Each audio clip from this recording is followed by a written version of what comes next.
রাজধানীর বাংলা মোটরে আকাশচুম্বী এই ভবনে স্বপ্ন চোয়াই ভিভোর একদল তরুণ, যারা ফ্যাসিস্ট শেখ হাসিনার পতন আন্দোলনে ছিলেন সামনের সারিতে। তাদেরই প্ল্যাটফর্মের নাম জাতীয় নাগরিক কমিটি। হাতে সময় নেই, তাই বুধবার সেখানে দেখা যায় দল গঠনের তোড়জোড়।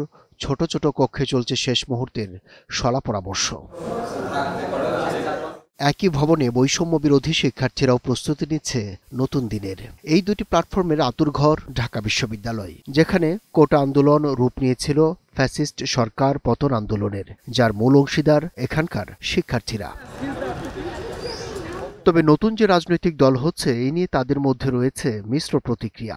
তাদের মতে ছাত্র রাজনীতি নিষিদ্ধের কথা বলা হলেও এখন তারাই গঠন করছে রাজনৈতিক দল, আর সেই দলের শীর্ষ নেতৃত্বে নেই অনেক গুরুত্বপূর্ণ অংশীদার। তাই সময়ের উপর ছেড়ে দেন দলের ভবিষ্যৎ।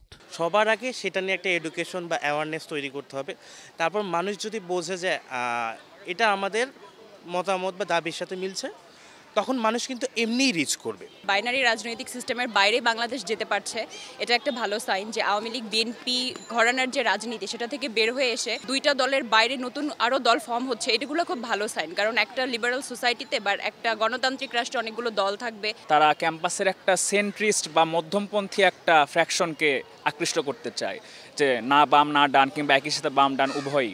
সেই হিসাবে প্রমিসিং, কিন্তু আবার একই সাথে আমি কনসার্ন যে এই রাজনৈতিক দলে এখন পর্যন্ত আমি কোনো উইমেন্স রিপ্রেজেন্টেশন দেখতে পাই নাই, কোনো আদিবাসী রিপ্রেজেন্টেশন দেখতে পাই নাই। এদিকে নতুন দলের সামনে অপেক্ষা করছে আরও কিছু চ্যালেঞ্জ, মনে করছেন রাজনৈতিক বিশ্লেষকরা। কারণ দলের নেতৃত্ব নির্বাচন গণতান্ত্রিক হয়নি। তাদের সমর্থন করা বড় গোষ্ঠীগুলো পেছন থেকে সরে পড়েছে। মাঠের শক্তি হিসেবে অবশ্যই তারা অনেক বেশি চ্যালেঞ্জ মোকাবেলা করবে, কারণ তাদের প্রতিপক্ষ অনেক দিনের পুরান দল। যারা নেতৃত্বে আছে তারা অভ্যুত্থানের পরে তাদের প্রতি মানুষের যে আস্থা, যে একটা নির্ভরতার জায়গা তৈরি করেছে, গত 6 মাসে কিন্তু আমার কাছে মনে হচ্ছে সেটা একটা খামতি তৈরি হয়েছে। তবে জাতীয় নাগরিক কমিটির নেতারা মনে করছেন তাদের বড় চ্যালেঞ্জ ফ্যাসিস্ট অনুকরণে প্রচলিত রাজনীতি, যাদের মূল অস্ত্র পেশি শক্তি। প্রচলিত রাজনীতির যে কালচারগুলো, সব কালচার না, যে কালচারগুলো নেতিবাচক কালচার, এইগুলো হচ্ছে আমাদের সামনে সবচেয়ে বড় চ্যালেঞ্জ।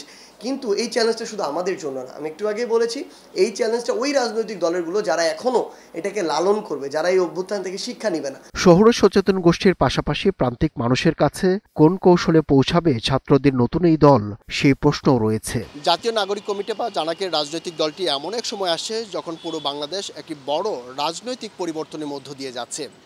দলটির বিরুদ্ধে সবচেয়ে বড় অভিযোগ কিংস পার্টির। রাজনৈতিক বিশ্লেষকরা মনে করেন সেটিও নির্ভর করবে বিরোধী দলে থাকার সময় দলটির ভূমিকা কেমন হয় তার উপর। আব্দুল্লাহ শাফি, গ্লোবাল টেলিভিশন, ঢাকা।